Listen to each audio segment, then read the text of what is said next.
Hello, I'm Alex Hopkins, your on-air producer for Connect and Collaborate, and we're very excited because we have our Awards Luncheon coming up. This year is our second annual Awards Luncheon, and we are going to be celebrating champions in industries across Colorado. And I have my first set of nominees in here for the nonprofit category, and this is the American Council of Engineering Companies of Colorado. I have Marilen Reimer, who is the Executive Director of ACEC Colorado. How are you doing, Marilen? I'm well, Alex. Thank Thanks you. for having us. Of course. And I also have Heidi Gordon. She is the Deputy Director and COO of ACEC Colorado. Welcome, Heidi. How are you? Good, thank you. Good. So welcome on behalf of us. You guys were nominated in the nonprofit category, and you've got some good people that you're up against. People, I should say, organizations that you're up against. In the category with you is World Denver Common Sense Policy Roundtable and Westminster Chamber of Commerce. And we were talking a little bit off air about what they do, but today we're going to focus on what you guys do in the nonprofit category. And so there should be a little bit of knowledge there with the title, American Council of Engineering Companies of Colorado. So it looks like you guys work with a lot of engineering companies throughout Colorado and do a lot of collaborative efforts. So if you don't mind talking a little bit, just a brief overview of exactly what ACEC does, that would be great. Sure. Yeah. So ACEC is a business organization for consulting engineering firms in private practice. And they deal in the built environment, so both horizontal, so bridges and roadways, water infrastructure, as well as vertical, a vertical space, buildings, schools, etc. Get into energy. So we deal with all of those engineering disciplines. We have about 250 member firms that employ about 11,000 people throughout the state. So we have a very good presence here, and very excited to be an advocate for the consulting engineering industry. Yes, and you guys are a great advocate. I know that you have a lot of projects that you do, that you work on making sure that you stay on top of your game and bringing these companies together. I actually just got a chance to go to your award ceremony, and that was outstanding. It was very well put on. I enjoyed myself, and I got to connect with a lot of people in the engineering space, which isn't really typical, right? You don't see that a whole lot. Yeah. We were glad that you were there Yeah. to get a better sense of the work that our members do. Yes. It was a great event. It's incredible, the work, the projects that they do throughout the state, around the country, even worldwide. And so it was a great way for the engineering firms to showcase the work that they do and the clients that they work for. Yes. Yeah, I got a feeling that the clients were super excited to be a part of that along with the companies, right? Yes. Yeah. Yes. It was a great day. Yeah, so we'll jump right into exactly why you're here for the nominations. So how has ACEC exhibited being a true champion in your industry in the nonprofit field? Well, I think one of the big strengths we have is the collaboration. We like bringing different groups together for the benefit for many, and to promote business practices, and to give be a good resource for all the parties involved, whether it be the legislature, whether it be the local agencies, whether it be the public sector or the private sectors, bringing people together as to what are the issues, how can we best, solve them for the betterment of the citizens of Colorado. And so we like to think that we work hard and provide that resource and information to the different groups that we work with. Wonderful. Thoughts, Heidi? I would just add to that we specifically work very collaboratively within our architect, engineer, and construction space of other associations. So we, for example, are part of a committee coalition called A3LC of architects, engineers, contractors. We come together about once a month to kind of talk about industry issues. And as well as we put on a seminar once a year called the Kurt Dell seminar that is helping train kind of people with 3 to 7 years of experience in AEC roles of how to work collaboratively together. So it's kind of the bigger picture of we come together once a month and talk about issues, and we're also trying to train that next generation of people in the industry of how we all work collaboratively, because it is to get things built, we all have to work together. Exactly. So even though you have competing firms, right? Yes. Everyone has their own niche that they need to get on for certain projects, and Yes. you guys are helping build the tide that raises all boats, Yes. essentially. Right. We Yeah. want good business practices for many. And I think that's one of the reasons we do have these partnerships, and the agencies really look at us as a resource, because we have the very, very large firms, and then we have the very small firms, the one-person firms. Yeah. And so when we get together for better business practices, they like knowing we've kind of vetted that with our members, so that all could benefit from and get better opportunities, right, Yeah. in our space. Wonderful.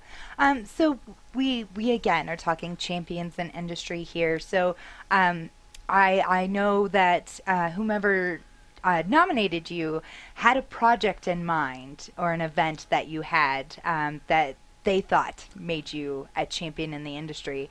Do you happen to know what those projects are? Sure. Yeah. Do you want to take Well, couple first ones, Marilen? Sure. I think one of the main ones that we're working on currently is a result of Senate Bill 18167, and that was the Colorado 811 law reform. And it was also included a component for subsurface utility engineering. And this was an effort to make sure that the engineers were getting better data in which to depict the utilities on their plans before construction. So it was a public health, safety, and welfare issue, right? That we Yeah. want to make sure those things are depicted, so not only the construction professionals working on that project, but the public are going to be safe. And so there were more requirements of what does that look like to be able to collect really good data and depict the utilities on those plans. So with that law passing on, was passed in the 2018 legislative session, signed into law by the governor at the end of May. It went into effect August 8th.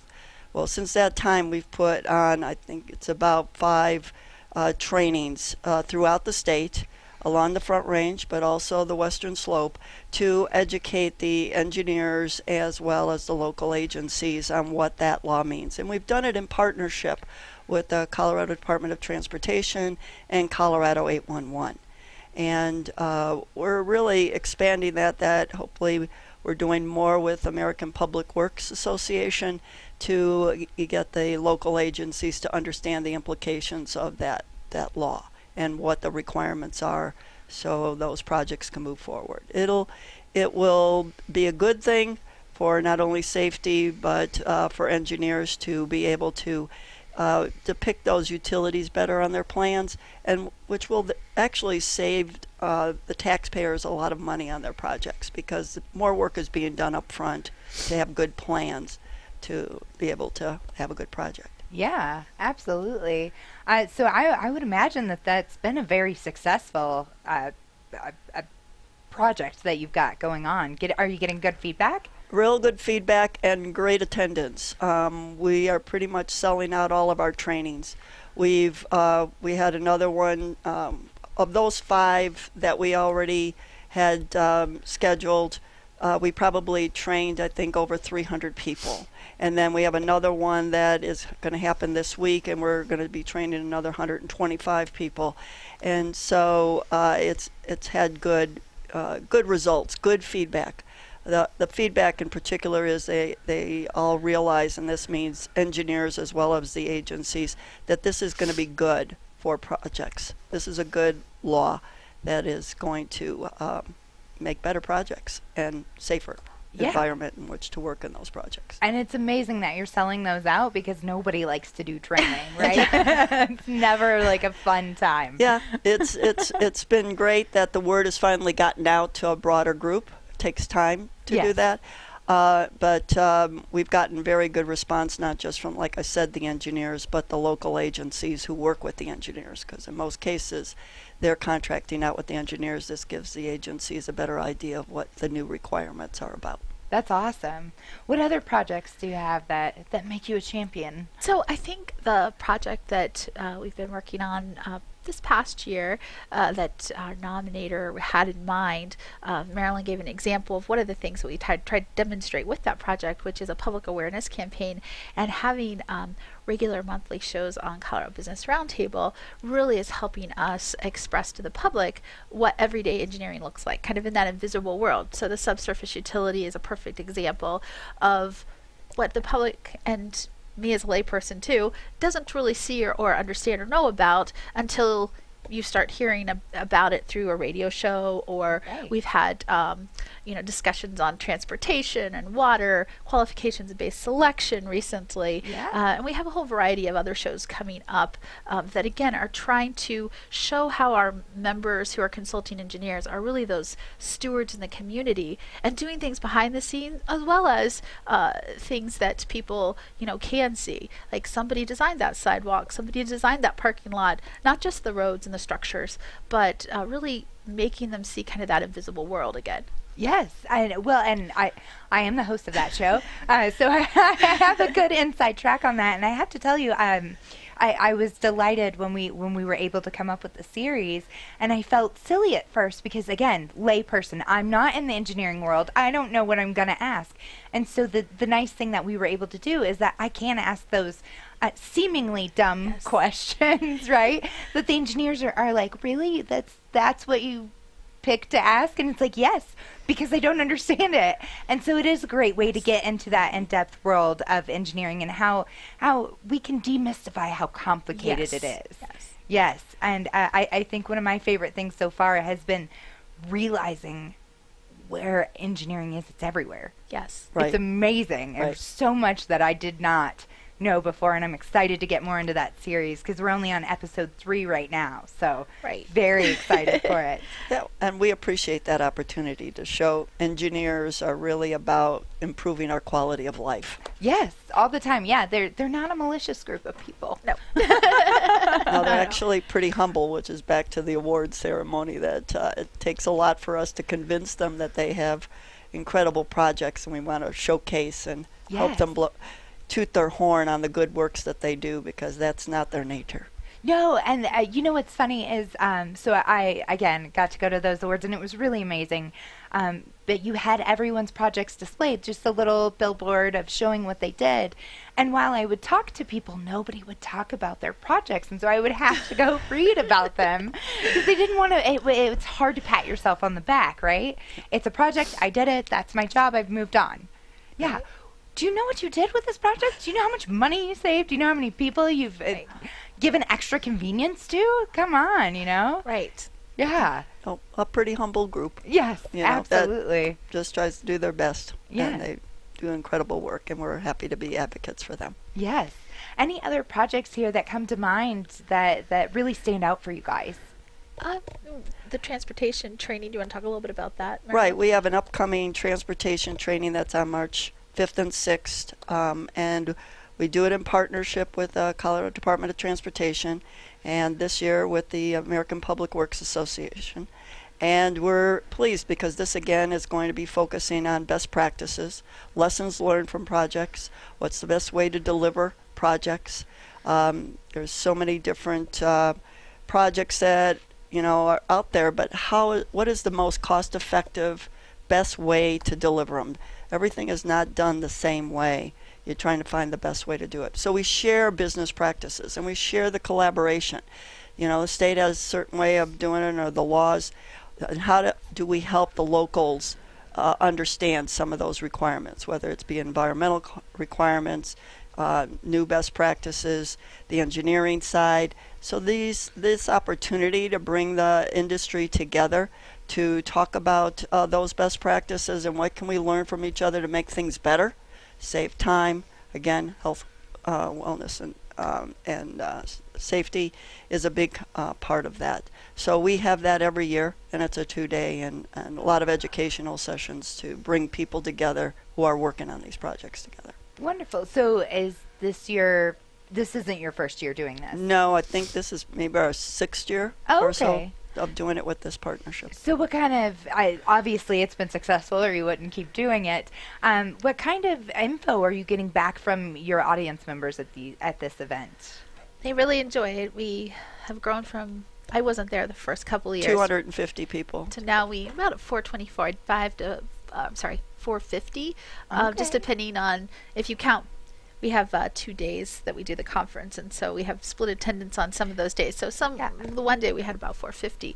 So it's just grown exponentially. Yeah. And there's a lot of breakouts. So we have kind of divided the special interest based on, the needs assessments people are telling us. Okay. So. Right. So there'll be a utility track this year related to the subsurface utility engineering law that went into effect. We'll have another one dealing with technology. How is technology improving the design? How is it improving safety? Mm-hmm. We hear a lot about that.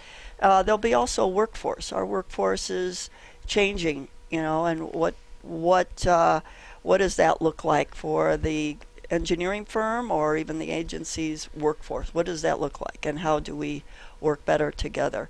There'll be also how to do business with CDOT or the local agencies, because each one has their way of doing some things.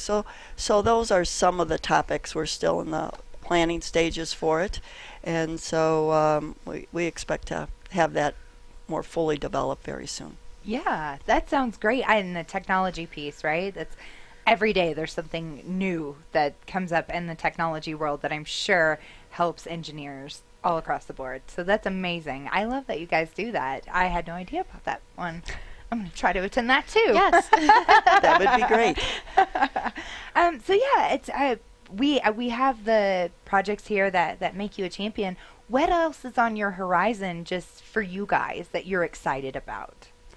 Again, some of those new partnerships and new collaborations. Yeah. So recently I was invited to attend the Colorado Communities Cooperative.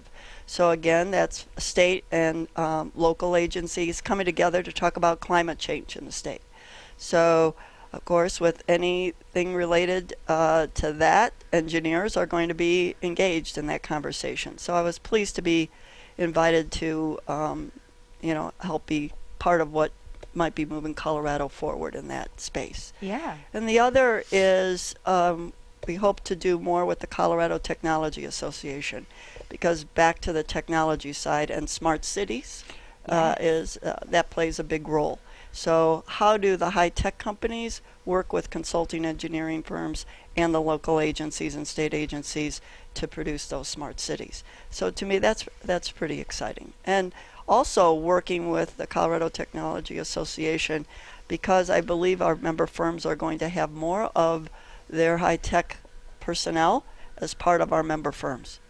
I think some of the projects, the client's going to be able to walk through in virtual reality their space. They're already doing it, right? Yeah. So they'll have a better feel for the projects. More and more of those people will be part of our member firms.